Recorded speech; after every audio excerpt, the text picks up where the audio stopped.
A swipe gesture event is the kind of motion you do, like if you're turning a page on your iPad. You do a big floop with your finger across the screen, either up, down, left, or right. That's what a swipe is, and some big action happens. Playmaker has a really nice swipe gesture event built into it, and I've set it up here on our old friend, the six-sided die, that you may remember from earlier examples. And it's pretty easy. A swipe gesture event is one object, or one action, and you choose the distance, the minimum swipe distance. Here I've got 0.25, which is basically a quarter of the screen. You'll want to tune this so it feels right, depending on what you want. It can get pretty small, so you get these nice little tiny flicks, or you can make it a very big number so that, if you do something like a 0.8, then you're going to have to move a long way across the screen in order to get the sort of motion you want. You can tune that in however you like. And then there's 4 events, left, right, up, and down, because a swipe, it's gonna move in either of these or any of these 4 directions. What I've done is just set up an iTween rotate add to rotate this cube, this six-sided die, in one of those 4 directions, and then flow right back, so you can flip it up, down, left, and right with your hand. Let's take a peek at that. Looking at the cube, we can do a swipe and get rotations. There's a down, there's an up, and here's the left, and there's the right. We get rotations in all 4 directions. It works really good. If you do it short, if you do shorter than that minimum distance we set, you're not going to get a rotation. You've got to do at least that much. And you can go over, which is fine, if I do a really broad stroke like so. But those little minimal ones, you're not going to get anything. So this is where you want to tune that length number to really decide how much of a swipe you want the players to need to input in order to get the action that you've set up.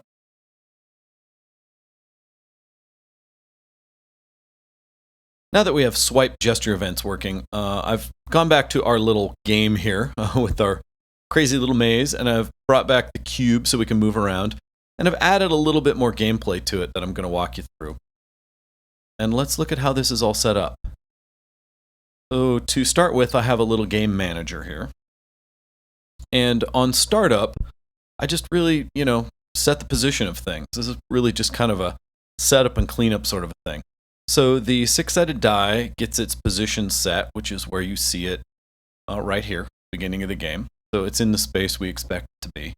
And the rotation's all zeroed out, so when you play, it's going to get rotated all around. This is going to make sure it's back where we want it. Then I set the rotation and the position on the main camera. And same thing, we need it set up so that we get this viewpoint. And the main camera is floating like this. It's got a look down at the starting point and the cube. And then it'll get programmatically moved as the cube moves. So that sets up the startup for the camera. And then I do a setup on the prize, make sure it's in the right place. And the prize is, let me show you here, this little gizmo. It's just a little crazy diamond, and I have it set up to spin, so it just rotates automatically so you see it. Because, you need some kind of target. It's a really easy example, but still, you need a goal. So I just set that up as the prize to go get. And that is pretty much it. Oh, one last thing. It puts GUI text up on the screen that says, find the prize. So gives a little bit of user feedback and instruction. And that's always important, even in these. And you can see that right here, find the prize. That is the game manager. Once it's done all its setup stuff here, it flows into an idle state and just waits. And then when the reset game is called from somewhere else, which I'll show you, then it runs through this again. Let me show you why it's important to have an idle state. Here I am playing the game, and if I roll around with my little cube, you go anywhere. Nah, that's not the win place. Is this it? No, not there either. And you end up here on the prize. The prize goes away, and the cube gets zoomed up into the air, and then we reset the game. And there's the prize again, spinning over in the left. And the whole point of this is that you run that setup every time you either win the game or you lose. Like if I roll off the edge, cube falls off, and we reset things. that's what that's doing. And that's why it waits in an idle state. So when we go through this, either a win-lose scenario, we can reset the game. So simple example of how you can do that. You'd want to be more complex if you have multiple levels and all that, but that is the nuts and bolts of it. That's the game manager. We've got some GUI text that tells us to find the prize and that sort of thing. These are just output so we can see what's going on. The main camera, no scripting on it, no FSMs. The maze, which is this platform, nothing on it either. The maze win platform I have set up. Let me show you that. This is an independent cube right there. It moves around. It's separate from this object, which is the whole rest of the maze. This is all just one big object, and this is a separate one. And the reason being is that I can tag them separately. And if you look over here, this is set as the platform win. Okay, that is a tag I have on it. And the platform, the maze is set as untagged. I'm not checking for it. The layer is set as platform. That is how that is set up. And I will show you why when we get to the cube conditions, which I think are right now. The prize is just spinning with a rotate. Nothing amazing there. Just a rotate in the Y angle all the time. And now, the six-sided die is where most of the cool stuff happens. And that's this dude right here. So it's just a model I brought in and mapped with these 6 different numbers on it. And let's go ahead and look at the FSM that's on it. I have combined some move logic and some game logic, which, again, isn't always the best idea. For an example, I just wanted it in one place so we could walk through it easily. But as your game gets more complex, like you might have several different items, you might that you're moving, you might have multiple players, you know, customization, all kinds of things. You'll want to separate probably this game check stuff from the motion stuff. But this here puts it in a clear position and lets you see what's happening. So let's step through it. I start with a swipe gesture event. And just like in our first simple example, I've got it set to 0.25 distance. So I thought that felt pretty good. And we have a left, right, up, and down swipe event. And these are just a get key down, where I'm looking for arrows up, down, left, and right on my keyboard. And that is so that I can test and demonstrate right here on my iMac. So these are not iOS specific. These are computer specific, once again. Just keep calling that out because I think it's real important. So on each of these moves, I copied them all and changed the values. And it's much like in our earlier example when we did the, device acceleration. We did the tilt to make this move. These are exactly the same setups. I rotate the cube around a vector. I move the cube along the appropriate axis, and I move the camera. So all of those things are happening. If you haven't seen the video yet for some reason for the device acceleration, I suggest you go look at that because it discusses all this in more detail. But that is what makes the cube rotate and move, and the camera follow it in all 4 of those directions. When those are done, we flow into something new here, where I'm using a raycast. In this state, what I do is once the cube moves, I have it raycast from itself, use owner, and I'm doing in the negative Y position because that is the negative Y, see the world axis here? So I'm casting from the cube down the world axis negative Y, which means straight down. And I'm looking to see if it's still on a platform. That is the whole point of this. And a raycast, if you don't know what a raycast is, basically it shoots an invisible ray down from the object some distance, which you can set. And here I've set it to 2 because, you know, it could be 1,000 or 100 or whatever, but there's no reason for me to continue to use processor overhead to calculate further because I know it's going to be within 2. The cube's never going to move farther than that away from the platform. I shoot a ray straight down, and then I see if it hits anything. And remember, this is just an invisible ray that looks for collisions. That's what's going on. So you need to have, here I've got a mesh collider on the platform so that there's something for this ray to collide with. That's very important, or you won't get the results you expect. I cast this ray down the negative world Z, and I store a Boolean, did I hit an object? This is very much like the screen pick. Screen pick's actually doing a ray cast for you in the background. Here I'm calling it myself. Did I hit an object? I store this as a Boolean, and then I store the object that gets hit. Assuming one was hit, then the raycast will get me a handle to that object and put it right here in the hit object, which is a game object variable that I set up here in my variable. And that's all I need to do there. Repeat interval is 0, meaning I want it to happen once. Means it will not repeat. I just want it to shoot one ray and give me the result. If you had a situation where you wanted it to repeat, say every frame, you could set it to 1. If you want it to be 3 times a frame, then there you go. Generally, you want to cast as few rays as possible because they can get pretty expensive. Try to keep this at 0 or 1 if at all possible. So that's all I do. I cast that ray down and I store, did you hit anything? And if you did, what was it? Then I do immediately a bool test on the did hit object.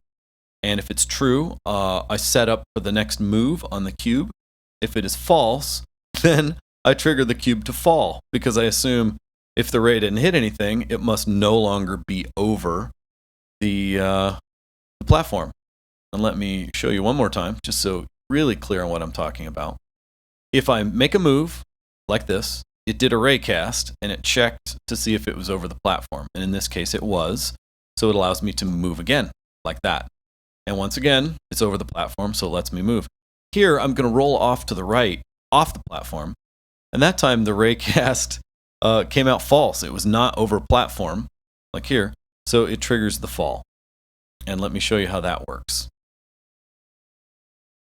Come back here. Did the bool test at the bottom of this check for ground.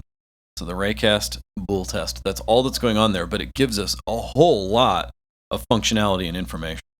So let's assume, let's look at the false part first, the fall. All I do at that point, I know I'm not over any objects now, so I use an itween move add, and I put -30 in the y value. I'm using the owner because I want the cube to move, and I set it for 3 seconds. And that's what makes the cube move down. Oops. Makes the cube move down the y-axis, just straight down. So it does this kind of roll over, and then this sort of like Looney Tunes Roadrunner kind of hang in space for a second, and then it just drops. And I've got the ease in out quad, so it gives that ease in sort of a thing. You could adjust this to be faster if you want it to feel like, this heavy cube fell off and went immediately down. I wanted a little bit of comic, robotic sort of like, it rolls, and then it falls down. And then I set GUI text immediately, so as soon as this starts to trigger, this happens, and it says, you fell off the edge.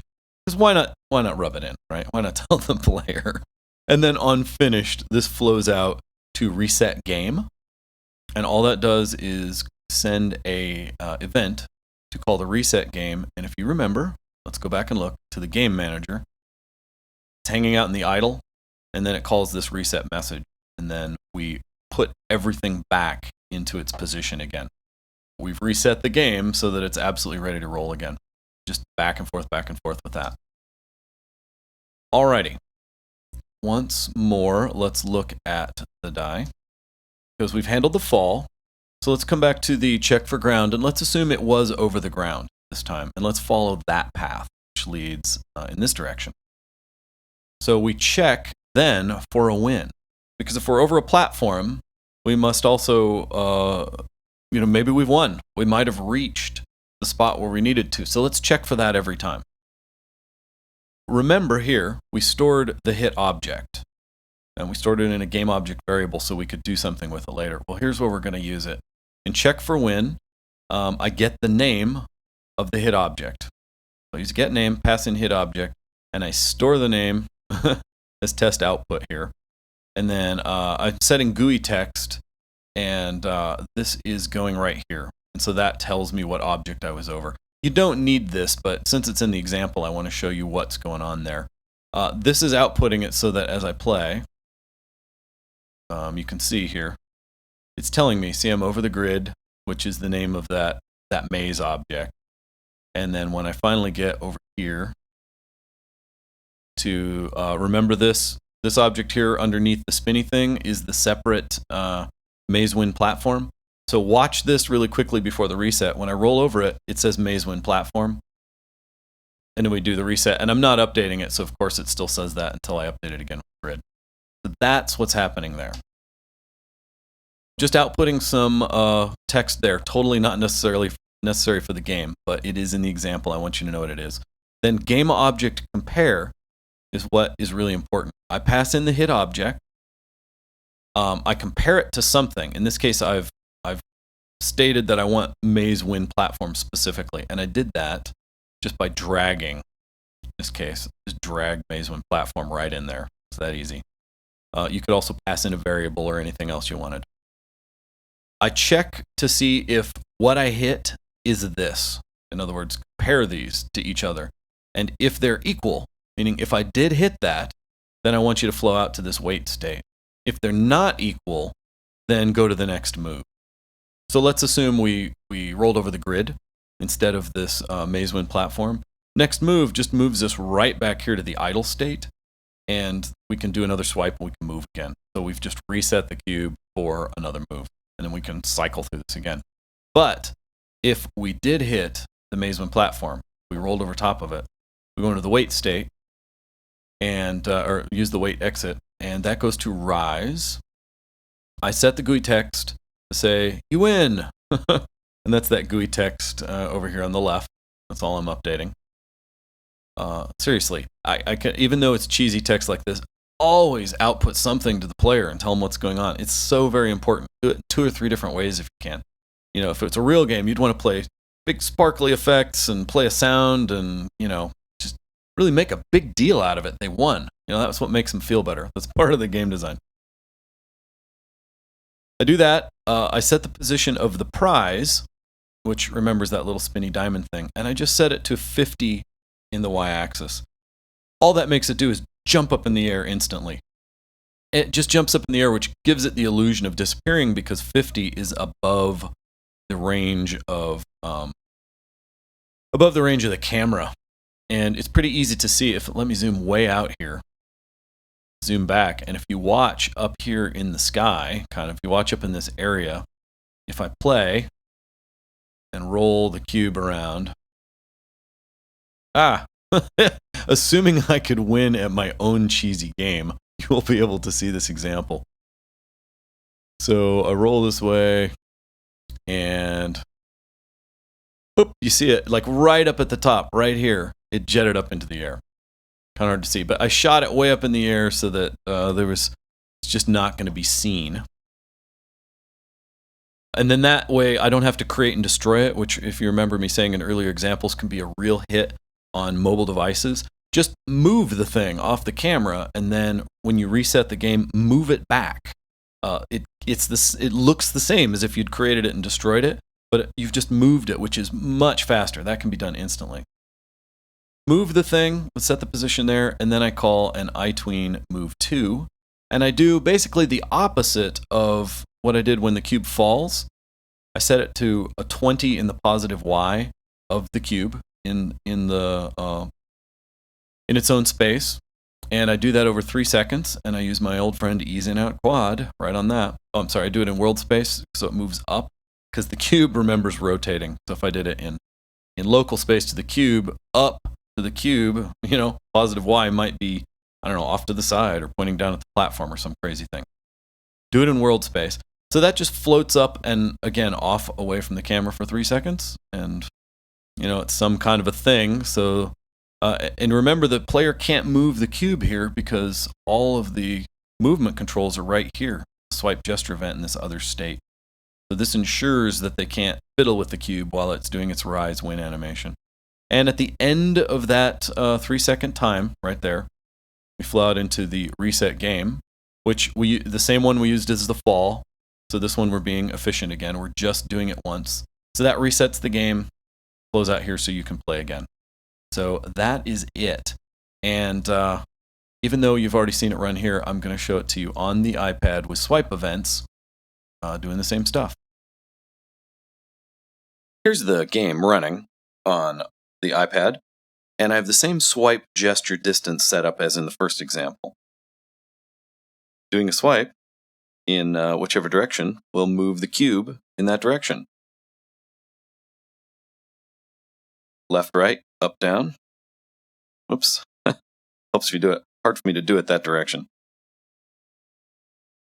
But you can see that it is totally a playable game just with swipes.